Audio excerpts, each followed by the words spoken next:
sound of thunder woke him. Morgan's muscles stretched and ached as he sat up in his sleeping tent. The scent of worms, dirt, and decay saturated his tiny space, unearthed by the heavy downpour outside. His throat felt dry, so he grabbed his water container and took a sip. It tasted of iron and rust. He cupped some water in his hand and splashed his face. Countless tiny fires burned on his skin as the water dripped down his chin. Alarmed, he reached for the small mirror in his backpack. His face was a horror. Deep, scarlet scratches ran red from cheeks to jaw. Shocked by the sight, he threw on his rain gear, almost forgetting his flashlight in his haste, and stepped out. Outside, rain droplets fell fat and heavy. What was once solid earth now squeezed and slushed underneath his boots after each step. His friends had set up their tents just a few meters away from his. Both shelters violently rattled under the wet assault. Morgan slogged his way to the nearest one, tripping over a large branch submerged in the mud. Damn storm, can barely see a thing. His pants were caked in mud. He managed to get back on his feet. He stopped at the foot of the tent. It was dark and difficult to see, but it looked relatively undisturbed, aside from the rain-induced shaking. "James!" he called out. "Yo, James!" A sudden, powerful gust of wind swept through the camp, nearly ripping off his flimsy rain cover. That's when he noticed it. Flapping in the heavy breeze were the unzipped ends of his friend's sleeping tent. He felt the tiny hairs on his arms rise and press against the thick sleeves of his jacket. Cautiously, he leaned over, peeked inside. James's clothes and equipment were scattered. A small electric lamp had been knocked over, beams of light poking through tiny gaps of mahogany-colored fluid, blotching its surface. James was nowhere to be seen. Panicked, Morgan hastily trudged through the thick, wet soil, his mind overwhelmed with questions. Upon reaching the second tent, he saw that it was also open. He took a deep breath and peered in. Unlike James's quarters, it was pitch black inside. He turned on his sturdy flashlight and bathed the tent in the bright light. A red ruin greeted him. "Oh God, no!" he screamed, falling to his knees. "What the hell? Steve?" Leaned up against a small stack of books was Steve. A deep fissure ran horizontally across his throat, crying crimson tears that soiled his bare chest. Bile bubbled Morgan's stomach, and not bothering of a second look, he rose and retched into a nearby bush. The skeletal trees spun round and round, mocking his repulsion and fear. His head was throbbing, so he leaned on a withered stump, too scared to cry, but too distraught to pretend to be strong. What happened? It had been a night of laughs up until he went to bed. Steve had called him a lightweight for quitting early and threw him one last can of beer. But now Steve was. Before he could finish his thought, a noise arose from behind. Morgan turned to look, and his breath caught in his throat. A silhouette stood just a few feet away, body coated in a thick layer of mud. Its eyes were shrouded in darkness, but Morgan knew they were fixed on him. There was something in his hand.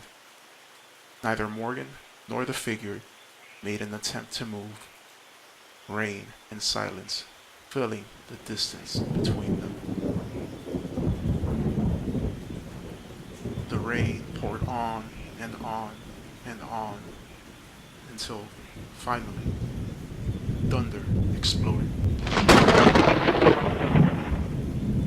Morgan jumped up and bolted in the other direction. Thick black mud sprayed from under his feet as he pivoted left, then right. Thin wooded branches clawed and scraped at his face as he ran past tree after tree and bush after bush, never taking a moment to look behind him. A boulder formed out of the dark, and he leaped over it. Unfortunately, his left foot slipped on the wet ground. Pain shot up his leg, and he collapsed onto the ground. Wasting no time, Morgan got back to his feet, but realized, with horror, that his ankle had sprained. He staggered on despite the agony. After a few yards, he arrived at a river. The watercourse, angry and serpent-like. Crossing was no good, he realized. Gotta keep moving. The weight of its body was overwhelming as it careened into Morgan at full speed. They toppled over, falling into the icy water. Can't breathe. Within the water, prey and predator struggled. Morgan was biting, punching, coughing, scratching, and drowning. His attacker was relentless. It pummeled him with the object he had been holding. Morgan felt tiny splinters hook and cling to his scalp and realized it was a heavy tree branch. A cocktail of water and blood filled his mouth. He needed to do something, anything, to save himself. Then he remembered his pocket knife. By some miracle, he managed to pull it out of his back pocket. He slammed his foot into the thing's face, flicked open the knife, and plunged it into the thing's chest. Blinded by water and rage, he screamed and stabbed his attacker over and over again, possessed by the savagery of a feral forest animal. The water soon became black with blood, and the enemy grew still as stone. Breathing heavily, Morgan grabbed some thick tree roots poking out of the ground and pulled himself onto land. He crawled on the ground and lay flat on his back, allowing the rain to wash away the dirt and blood. He did it. He'd won. There was no doubt in his mind now that whatever that thing was, it was what killed Steve. He slowly got to his feet, body sore and head ringing. Morgan looked at the river. His eyes followed its flow and saw the body of the creature stuck on some large rocks a short distance away. I deserve to see who or what that thing was, he reasoned. Walking alongside the river's edge, he neared the body. For some reason, his heart was pounding. His breath grew quick and shallow. He was close enough to see it, and the sight almost made him collapse. Face up in the black water, eyes devoid of sense and recognition, was James. Morgan followed the river for what seemed to be hours, when finally he stumbled upon a group of campers. He did his best to explain what had happened, or rather, what he thought had happened.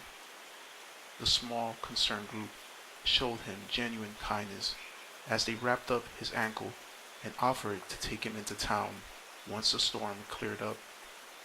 They even went as far as to offer him use of one of their tents, brushing away any of Morgan's polite reluctance with gentle generosity.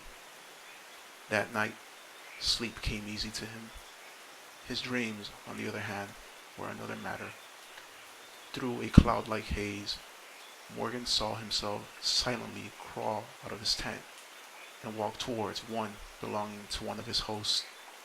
Here, Morgan saw himself gently unzip the entrance, crawl beside the sleeping man, and, with a small pocket knife, slit his throat.